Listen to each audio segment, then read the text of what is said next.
ဘသူမှပြောပြချင်မှာမဟုတ်တဲ့နီးပညာဘ ഹു တုတက်လေးတွေမြောက်ပေးမယ်ဗျာတစ်ကြောက်လက်နဲ့ဒီလိုမျိုးနဲ့တွေကိုနေရာမှာထက်တဲ့အချိန်ပြုတ်ချနိုင်ပါတယ်တန်လိုက်ကိုကြောက်လက်မှာကဲ့မှလုံးမဆိုရင်စင်ပြေပါတယ်နှစ်တန်တွေကိုနိုင်ငံတွေမှာထက်တဲ့အချိန်တဲတွေအောက်ကိုကျသွားနိုင်ပါတယ်တပြည့်စီမလဲချင်အောင်ဆိုရင်တော့ဒီလိုမျိုးဘူးကိုခိုင်မှလုပ်ပေးပါ3ဒီလိုမျိုးမီးပလက်ပေါက်တွေကိုအောက်မှာထားမှဆိုရင်ကလေးတွေအတွက်အန္တရာယ်ရှိပါတယ်ရေတွေဆိုမှဓာတ်လိုက်နိုင်ပါတယ်ဒီလိုမျိုးဖောက်မှနေရာမှာကဲ့မှထားမှဆိုရင်စင်ပြေပါတယ်လေးဒီလိုမျိုးတိတ်တွေကိုကပ်ပြီးတော့ရင်ခဏကကြီးနဲ့ဖြတ်နေမှအစားဒီလိုမျိုးအပေါ်မှာချိတ်လိုက်မှဆိုရင်လုံးဝကကြီးမလို့တော့ပါဘူး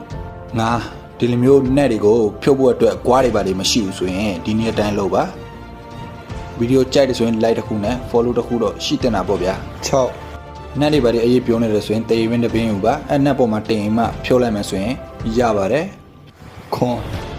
ဒီလိုမျိုးဝါရှာကွင်းတွေကိုပိုက်ထဲမှာထည့်လို့မရဘူးဆိုရင်တန်ကြိုးတစ်ခုယူပါဝါရှာကွင်းမှာတန်ကြိုးဝယ်ရုံထည့်မှာဝါရှာကိုထည့်မှဆိုရင်ဝင်ပါတယ်ရှစ်ကိုယ့်အိမ်မှာအရာကွန်ရှိတယ်ဆိုရင်အင်ဂျီရှယ်တွေအောင်ယူလိုက်ပါပလေယာနဲ့ဖြတ်လိုက်ပါကျနေတဲ့အပေါက်ထဲကိုဒီမျိုးထည့်လိုက်မယ်ဆိုရင်ရေတွေနေရာမှာမကျပဲတစ်ဖက်နေရာကိုစီးဆင်းမှာပဲဖြစ်ပါတယ်ရှစ်ကိုယ့်အိမ်မှာရှိတဲ့ဗီဒီယိုတွေရဲ့တကားကလုံးဝအရန်ချောင်းနေပြီးနဲ့တွေပါလေကြက်လည်းမရတော့ဘူးဆိုရင်အဲ့တကားကိုဖြုတ်လိုက်ပါဖြုတ်ပြီးတော့ရင်ကျွန်တော်တို့ကဒီမှာစင်ကော်ထပ်မှာပဲဖြစ်ပါတယ်စင်ကော်ထည့်ပြီးတော့ဆိုရင်နားကလော်တဲ့ဂုံးကိုလည်းထည့်ပေးပါဒီလောက်ဆိုရင်တော့နက်ကိုကြက်မှဆိုရင်